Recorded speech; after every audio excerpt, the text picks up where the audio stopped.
Hi, welcome to the initial video blogcast of TwinkieTown.com. I think they call it a vlog. I'm Jesse. You've been reading me perhaps for the last 5 years, 6 years on TwinkieTown. And this is a new venture for us, and this is our first start. So we'll take it easy in this first one. I have a couple talking points I want to go over, and then just sort of will tell you what to expect going forward. The first thing I wanted to talk about was this whole Brandon Inge situation. Released by the Tigers with very good reason, apparently signed by the Athletics, and there's been a lot of talk about, well, whether he would have been a good signing for the Twins or not. I happen to think he would have been an improvement defensively. I don't think he was at a point in his career where he'd be taking at-bats or playing time away from Danny Valencia. I see him more as taking Sean Burroughs' spot. Burroughs not exactly cracking with the bat. And neither was Inge, but Inge does have a reputation for being a solid defensive player. He's going to be 35 next month, so maybe that comes into question a little bit. But really, even if the Twins had signed him and released Burroughs, was Inge going to make any kind of an impact on the Twins? No. And he's probably not going to make much of an impact with the A's either. I don't necessarily see, if the Twins had signed Inge, I wouldn't necessarily see it as a bad move, as much as it would have been just sort of a lateral move. Not really better, not really worse. And the other thing I want to talk about is Scott Baker. I read in the Star Tribune where he was talking about going into Tommy John surgery. And his exact words, by the way, "I knew I wasn't crazy."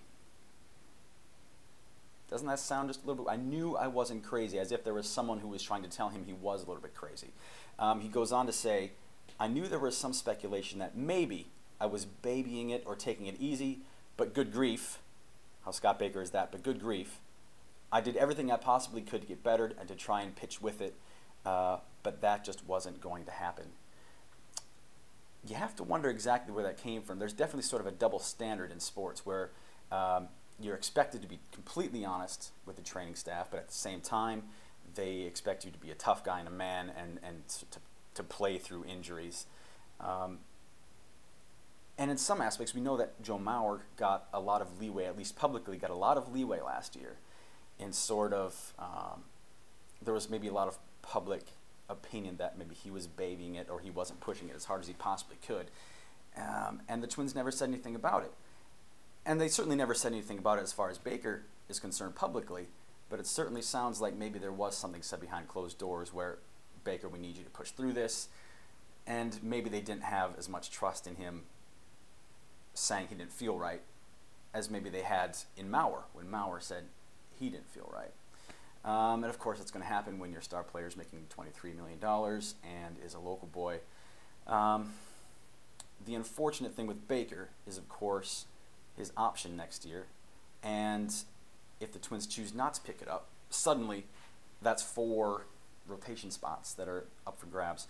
I certainly wouldn't mind seeing the Twins go after Baker next year. I think as long as he's healthy, there's a really good chance that if the Twins want to take a flyer on him, maybe they get some good value. Anyway, we'll wrap it up there. Going forward, you'll probably see a little bit of this, sort of just me speaking out loud. We're going to have TwinkieTown Theater, which is probably inspired by Stu or John, something that those 2 guys write. We will involve some more graphics. We'll get a little more quality, hopefully, with the production of what we're doing here. And this is my dining room. I see you have some candles there, don't judge me, and some dog toys. And that's pretty much it. Thanks for watching, and we'll catch you next time.